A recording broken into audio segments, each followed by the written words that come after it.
हाँ जी बच्चों, तो अब बहुत कम समय रह गया आपके बोर्ड के एग्ज़ाम के लिए और डी ब्लॉक एलिमेंट्स आपके बोर्ड के एग्ज़ाम के कोर्स में है। और ज़्यादातर देखने में ये आया है कि बच्चे, बड़ी हैरानी की बात है हालांकि, लेकिन बच्चे पीरियोडिक टेबल ही नहीं याद करते हैं। पीरियोडिक टेबल में 4 ब्लॉक्स हैं, एस पी डी एफ, इतना आपको पता चल गया होगा अब तक। और उसमें से आज हमारा फोकस डी ब्लॉक एलिमेंट्स पे है।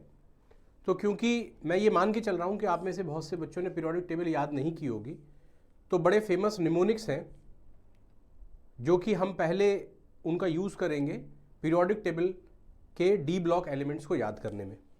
जैसे आप मेरे पीछे ये पीरियोडिक टेबल बनी हुई देख रहे हैं, इसमें जो येलो हाईलाइटेड एलिमेंट्स हैं इनको बेटा डी ब्लॉक एलिमेंट्स कहते हैं।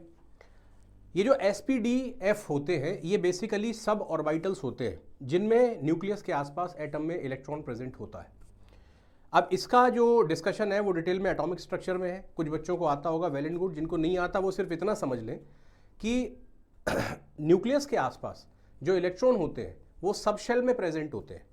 हर शेल की कुछ सब शेल्स होती हैं और मैक्सिमम नंबर ऑफ सब शेल्स जो है SPDF, ये 4 पढ़ी जाती हैं। तो नियम ये होता है कि जब इलेक्ट्रॉन भरने लगते हैं उन शेल के अंदर मौजूद सब शेल्स में जिनका नाम SPDF है, तो लास्ट इलेक्ट्रॉन कहाँ जा रहा है इस आधार पर हम उस एलिमेंट को क्लासिफाई करते हैं। जैसे हम यहाँ भी देखेंगे तो जो मैं आपको बता रहा हूँ, आपके सामने ये 4 सीरीज लिखी हुई हैं, ये डी ब्लॉक एलिमेंट्स हैं। चलिए एक बहुत बेसिक फंडामेंटल मैं आपको बता देता हूँ। जैसा कि आप यहाँ पे लिखा देख रहे हैं, जो हॉरिजॉन्टल रोज आपको दिख रही है लेफ्ट टू राइट जाती हुई, इनको अपन पीरियड कहते हैं बेटा। और वर्टिकल जो रोज आपको दिखाई दे रही है इनको हम ग्रुप कहते हैं। और 18 ग्रुप्स होते हैं, मॉडर्न पीरियोडिक टेबल है ये, और 7 पीरियड्स होते हैं। तो इस आधार पे अगर हम देखें तो सबसे पहला सवाल ये आता है कि डी ब्लॉक एलिमेंट्स कहां से कहां तक आते हैं ग्रुप और पीरियड के आधार पे। तो चौथा, पांचवा, छठा और सातवां आपको दिख रहा है ये पीरियड में आते हैं, और फिर तीसरे से लेके 12वें ग्रुप तक डी ब्लॉक एलिमेंट आते हैं। क्योंकि आपको पता होगा कि डी ब्लॉक में, मतलब डी सबशेल में 10 इलेक्ट्रॉन मैक्सिमम भरे जा सकते हैं, इसीलिए यहां डी सीरीज जो होती है वो 10 एलिमेंट्स की होती है। अब यहां पीरियोडिक टेबल में जैसा आप जो व्हाइट और ग्रे में देख रहे हैं, ये S एलिमेंट्स हैं, S ब्लॉक एलिमेंट्स हैं, और राइट में जो आप 6 ग्रुप्स देख रहे हैं ये P ब्लॉक एलिमेंट्स हैं। इन दोनों को मिलाकर के कहते हैं रिप्रेजेंटेटिव एलिमेंट्स। लेफ्ट वाले जो होते हैं प्रीडोमिनेंटली आयनिक कंपाउंड्स बनाते हैं। आयनिक कंपाउंड्स की कुछ प्रॉपर्टीज होती हैं, जैसे हाई मेल्टिंग पॉइंट, पानी में घुल जाना, एटसेट्रा। और राइट वाले जो होते हैं ये कोवेलेंट कंपाउंड बनाते हैं, जैसे कि उल्टा कर दें लो मेल्टिंग पॉइंट, और ऑर्गेनिक कंपाउंड जैसे बेंजीन, पिरिडीन, इनमें घुलना। तो ये वाला जो ब्लॉक है ये P ब्लॉक है, और ये वाला जो 2 ग्रुप्स हैं ये S ब्लॉक है। इनके बीच में D ब्लॉक आ रहा है। अब ये बात मैं आपको इसलिए बता रहा हूं क्योंकि इनको ट्रांजिशन एलिमेंट्स कहते हैं। अंग्रेजी भाषा का शब्द ट्रांजिशन, ट्रांजिशन शब्द का मतलब होता है बदलाव। जब आप लेफ्ट टू राइट चलते हैं पीरियोडिक टेबल में तो आपको एक बदलाव दिखाई देता है, आयनिक से कोवेलेंट में, मेटेलिक से नॉन मेटेलिक में। यहां पर ये 40 एलिमेंट्स हमें दिख रहे हैं, 4 सीरीज हमें दिख रही हैं, लेकिन हमें एक्चुअली ऊपर की 3 सीरीज ही पढ़नी है, क्योंकि जो लास्ट वाली है 4th सीरीज जिसको आप कहें, जो कि 7th पीरियड में आ रही है, और इसे 6D सीरीज कहते हैं। 3D, 4D, 5D and 6D series 4th, 5th, 6th और 7th पीरियड में आ रही है। तो जैसा कि मैंने आपको बताया कि लास्ट इलेक्ट्रॉन अगर डी ऑर्बिटल में जा रहा है, डी सबशेल में जा रहा है, तो हम उन एलिमेंट्स को डी ब्लॉक में रख देते हैं। तो सबसे पहले अपन एक काम करते हैं, इनको याद करते हैं। एक पॉइंट चलिए रिवाइज कर लेते हैं। तीसरे से 12वें, मेरे पीछे देखिए आप पीरियोडिक टेबल में, तीसरे से और 12वें ग्रुप तक ये डी ब्लॉक एलिमेंट्स आ रहे हैं। 10 ग्रुप्स हैं ये, 3 to 12। और पीरियड अगर हम देखें तो 4th, 5th, 6th और 7th, ये 4 पीरियड में आते हैं। तो पहले तो पीरियोडिक टेबल की पोजीशन हो गई। अब चलिए मैं कुछ आपको निमोनिक सिखाता हूं। मैं निमोनिक को यहाँ लिख नहीं रहा हूं, लेकिन आप इस वीडियो को रिवाइंड करके निमोनिक सुन लें और निमोनिक अपनी कॉपी में लिख लें। साइंस टीचर विनीता कृपलानी मांगे फीस, कोई नहीं कुछ जानता। Scandium, titanium, vanadium, chromium, manganese, iron, cobalt, nickel, copper and zinc, इसे 3D सीरीज कहते हैं। क्योंकि ये 3D जो सबशेल है वो सबसे आखिरी इलेक्ट्रॉन उसमें जा रहा है। क्यों जा रहा है ये मैं अभी आपको अगली स्लाइड में बताऊंगा। तब तक फिलहाल निमोनिक्स याद कर ले। पहला निमोनिक मैंने आपको बताया, दूसरा निमोनिक है यारी जरासी। अब जरासी में जरासी यहीं आएगा, मतलब सी से कोई नया एलिमेंट नहीं है, ये कंफ्यूजन हो सकता है इसलिए मैं पॉइंट आउट कर रहा हूं। यारी जरासी, जरासी मतलब जिरकोनियम, यारी मतलब इट्रियम। यारी जरासी निभा मौत तक, रुकावट राह में पड़े आग में कूद। Yttrium, zirconium, niobium, molybdenum, technetium, ruthenium, rhodium, palladium, आर्जेंटिनम जैसे सिल्वर चांदी कहते हैं, और ये कैडमियम। उसके बाद ला हफ्ता, फिल्मों में दिखाया जाता है हफ्ता वसूल करते गुंडे, तो वही वाला हफ्ता है। ला हफ्ता वरना रे उधर इधर पिटाई और होगी। Lanthanum, hafnium, tantalum, tungsten, rhenium, osmium, iridium, platinum, gold जिसे ऑरम कहते हैं, और मर्क्यूरी जो कि एक लिक्विड मेटल है। तो सबसे पहले तो आपको यह काम करना है कि आपको इन तीनों सीरीज के निमोनिक्स के साथ इसको लिखना सीखना है, और उसके बाद जब आप निमोनिक्स के साथ इनके केमिकल सिंबल्स लिख करके पूरी सीरीज बना लें, उसके बाद अगली बात आती है इनका नाम याद करें। जैसे साइंस टीचर मतलब स्कैंडियम टाइटेनियम, विनीता कृपलानी मतलब वेनेडियम क्रोमियम, ऐसे करके आप याद करें। उसके बाद अब हम आते हैं अगले पॉइंट पर कि इनका एटॉमिक नंबर क्या होगा।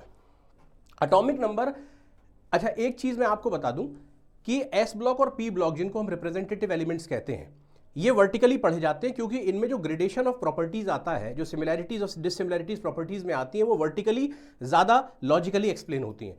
लेकिन इस वाले ब्लॉक में हम इसको एस और पी ब्लॉक की तरह वर्टिकली नहीं पढ़ते, इसको हॉरिजॉन्टली पढ़ते हैं। तो हम यहाँ पर जब इसे पढ़ते हैं तो हम पीरियड वाइज पढ़ते हैं, यहाँ पर हम सीरीज वाइज पढ़ते हैं। रिप्रेजेंटेटिव एलिमेंट्स जैसे एस ब्लॉक और पी ब्लॉक, इनको हम वर्टिकली पढ़ा करते हैं क्योंकि इनकी प्रॉपर्टीज में सिमिलैरिटीज और डिससिमिलैरिटीज का जो ग्रेडेशन है वो वर्टिकली आता है, इनमें हॉरिजॉन्टली आता है। एक और बात मैं आपको बता दूं, आपने एनसीईआरटी में 11th क्लास में पीरियोडिसिटी इन प्रॉपर्टीज में पढ़ा होगा कि पूरे पीरियोडिक टेबल में जो एलिमेंट्स हैं 78% मेटल्स होते हैं और बहुत कम मेटलॉइड्स होते हैं और बाकी नॉन मेटल्स होते हैं। मेटलॉइड की संख्या कुछ 7-8 है। अब जो मेटल्स हैं 78% मेटल्स हैं, तो मेटल्स की क्या क्या प्रॉपर्टीज होती हैं वो आपको याद रखनी है। आगे अपन इसको डिस्कस करेंगे। जैसे मेटल्स जो होते हैं उनका मेल्टिंग पॉइंट, बॉइलिंग पॉइंट बहुत हाई होता है। मेटल्स बहुत उदार होते हैं अपना इलेक्ट्रॉन छोड़ने में, इलेक्ट्रॉन छोड़ देते हैं। एक बार मैंने पढ़ा था एक 10th लेवल की किताब में कि metals are sea of electrons, इसीलिए they are good conductor of heat and electricity. उनकी सतह बहुत चमचमाती है, मेटालिक लस्टर होता है, उनके बीच में बॉन्डिंग बड़ी स्ट्रांग होती है, इसलिए आप उनके तार बना सकते हैं, उनकी शीट बना सकते हैं। ये सब मेटल्स की प्रॉपर्टीज होती हैं। तो यहाँ पर जो आपको डी ब्लॉक एलिमेंट्स दिख रहे हैं बेटा, ये सारे मेटल्स हैं। मतलब क्या एक्सपेक्ट कर सकते हैं आप, इनमें मेटालिक लस्टर होगा, good conductor of heat electricity होगी, हाई डेंसिटी होगी, हाई मेल्टिंग पॉइंट होगा, हाई बॉइलिंग पॉइंट होगा। ये सब यहाँ पर मेटल्स हैं। अब आप बात करें और कौन कौन से मेटल्स हैं, ये भी सारे मेटल्स हैं। ठीक है, इधर आप बात करें, ये सारी खिचड़ी पकी हुई है। यहाँ पर खिचड़ी पकी हुई, यहाँ पर मेटल्स भी हैं, मेटलॉइड्स भी हैं और नॉन मेटल्स भी हैं। तो जो सारा खिचड़ी वाला है वो पी ब्लॉक है और ये मेटल है, एस ब्लॉक मेटल है, डी ब्लॉक मेटल है, एफ ब्लॉक मेटल है। इसीलिए तो कहा जाता है 78% पीरियोडिक टेबल में मेटल्स होते हैं। तो क्या क्या सीखा हमने सीखा डी ब्लॉक को ट्रांजिशन एलिमेंट्स कहते हैं। ट्रांजिशन माने बदलाव, क्योंकि एस ब्लॉक जो कि आयनिक कंपाउंड्स बनाता है और पी ब्लॉक जो कि प्रीडोमिनेंटली कोवेलेंट कंपाउंड्स बनाता है, ये इनके बीच में आते हैं। ये आयनिक बनाएंगे, कोवेलेंट बनाएंगे और कोऑर्डिनेशन कंपाउंड्स भी बनाएंगे। मतलब जहां पर ये लिगेंड से पूरे पेयर ऑफ इलेक्ट्रॉन ही एक्सेप्ट कर लेते हैं क्योंकि इनके पास इलेक्ट्रॉन्स को रखने के लिए खाली जगह बहुत है, ऑर्बिटल्स कहते हैं उन जगहों को। ठीक है, तो ये अपन आगे पढ़ेंगे, लेकिन पहले मैं आपको ये समझा दूं कि इलेक्ट्रॉन्स की फिलिंग कैसे होती है। हालांकि ये बहुत बेसिक फंडामेंटल है। डी ब्लॉक एलिमेंट जब आप चैप्टर खोलेंगे तो ये वहाँ नहीं मिलेगा क्योंकि ये तो हम पीरियोडिसिटी इन प्रॉपर्टीज और एटॉमिक स्ट्रक्चर में पढ़ लेते हैं। तो वो आता है अपना, वो एक ऑफ बॉयस प्रिंसिपल होता है बेटा। ऑफ बॉयस प्रिंसिपल क्या होता है, मैं थोड़ा सा ब्रीफ कर देता हूँ कि इसमें लेवल ऑफ एनर्जी का लेवल देखा जाता है। एनर्जी का लेवल जिसका मैं ज़्यादा डिटेल में इसमें नहीं जाऊँगा, बस इतना समझ लीजिए कि आप जो यहाँ पर एरो देख रहे हैं, ये जो आपको एरो दिख रहे हैं, करली करली एरोस दिख रहे हैं, आपको पर्पल एरो से नीचे उतरना है, ग्रीन एरो से वापस जाना है। तो इस तरह से फिलिंग होती है और ये फिलिंग जो है वो एनर्जी लेवल्स पर होती है।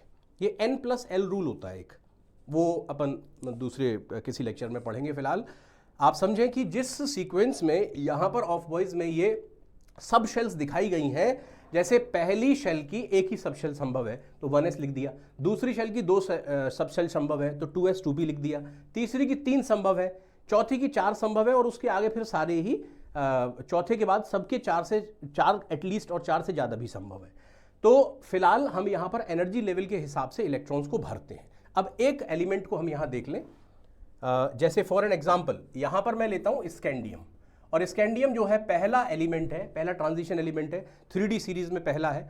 अब इसका इलेक्ट्रॉनिक कॉन्फ़िगरेशन लिखने से पहले आपको ये पता होना चाहिए कि किस सबशेल में कितने इलेक्ट्रॉन्स आ सकते हैं। तो जरा इधर देखें, एस सबशेल जो होती है वो एक ही ऑर्बिटल से बनी होती है, पी सबशेल जो होती है इसमें 3 ऑर्बिटल्स होते हैं, डी जो है उसमें 5 ऑर्बिटल्स होते हैं। आप लोग सोचेंगे ये किसने बताया कि इसमें इतने ऑर्बिटल्स होते हैं, तो इसके लिए बेटा आपको एटॉमिक स्ट्रक्चर पढ़ना पड़ेगा, अरविंद श्रोडिंगर की वेव इक्वेशन पढ़नी पड़ेगी, जहां पर उन्होंने 4 क्वांटम नंबर्स दिए थे जो कि इलेक्ट्रॉन्स का पता होते हैं। कोई पूछेगा कि क्वांटम नंबर क्या होते हैं, तो सबसे सरल जवाब है कि वो इलेक्ट्रॉन्स का पता होते हैं। और किसी भी एक आदमी का इस धरती पर एड्रेस सेम नहीं है। आप अपने दोस्त का एड्रेस देखोगे तो कॉलोनी अलग होगी, पिन कोड भी अलग होगा, ऐसे ही इलेक्ट्रॉन्स का पता अलग होता है। तो उस हिसाब से हमें पता चलता है कि एक शेल को सब शेल में तोड़ सकते हैं, तो sp-df सब शेल्स हो गई।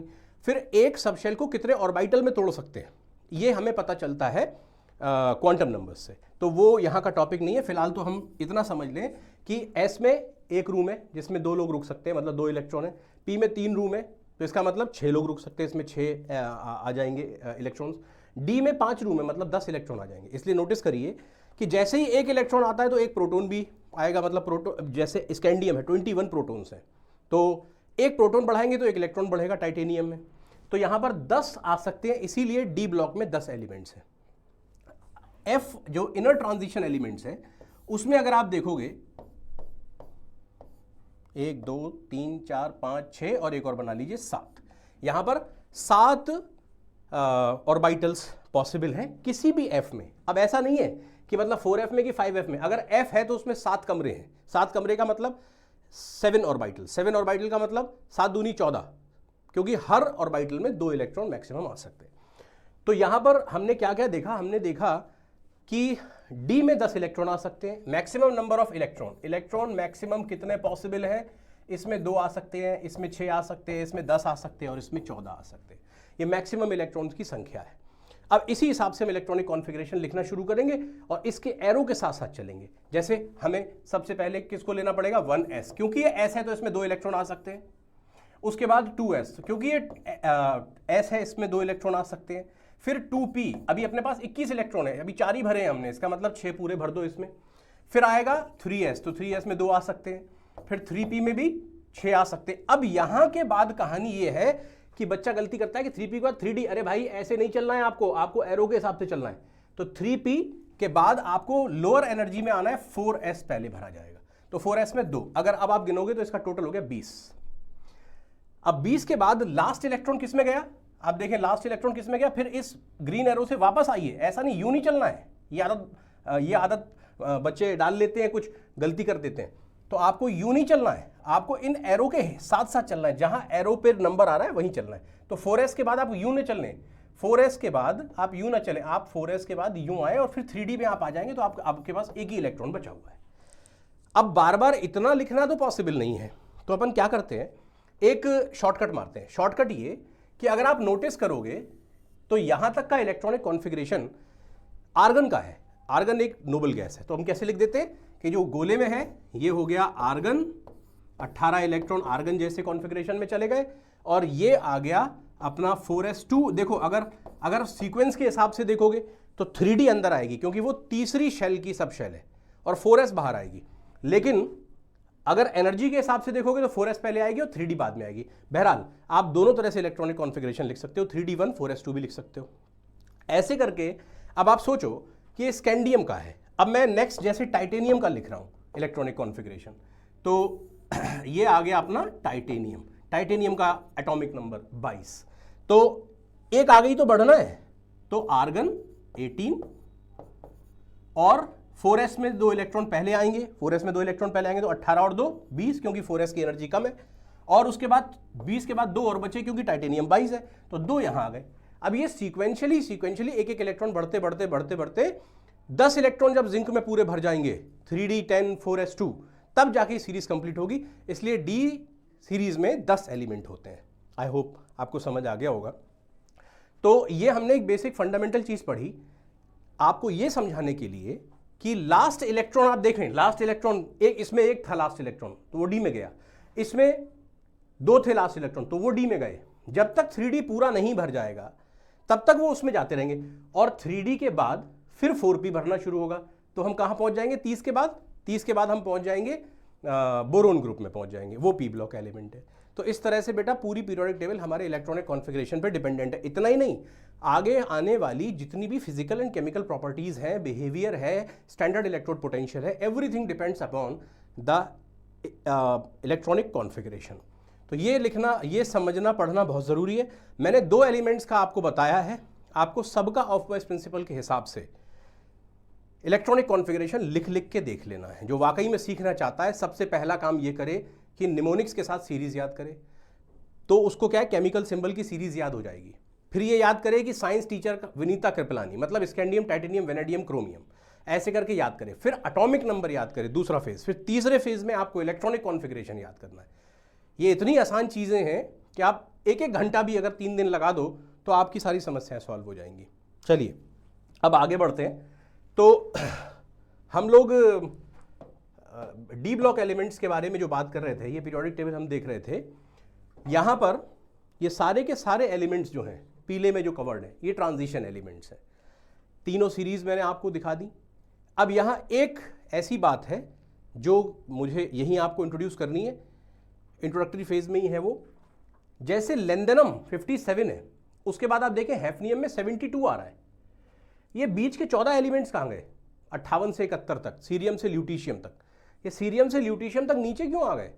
फिर से ऑफ बॉयस प्रिंसिपल को अगर आप देखोगे और 57 इलेक्ट्रॉन अगर इस हिसाब से भरोगे कि अगर S आ गया तो 2, P आ गया तो 6, D आ गया तो 10, F आ गया तो 14, इस तरह से अगर आप भरते जाओगे तो आपको पता चलेगा कि जैसे ही 58 एटॉमिक नंबर आता है तो लास्ट इलेक्ट्रॉन ऑर्बिटल F में जाने लगता है, सब शेल F में जाने लगता है। जैसे इसमें 4F में जाता है और इसमें 5F में जाता है। तो ये F ब्लॉक एलिमेंट्स हो जाते हैं। लेकिन ये निकले इन्हीं में से, आप देखें ट्रांजिशन में से ये 2 पैदा हुए हैं।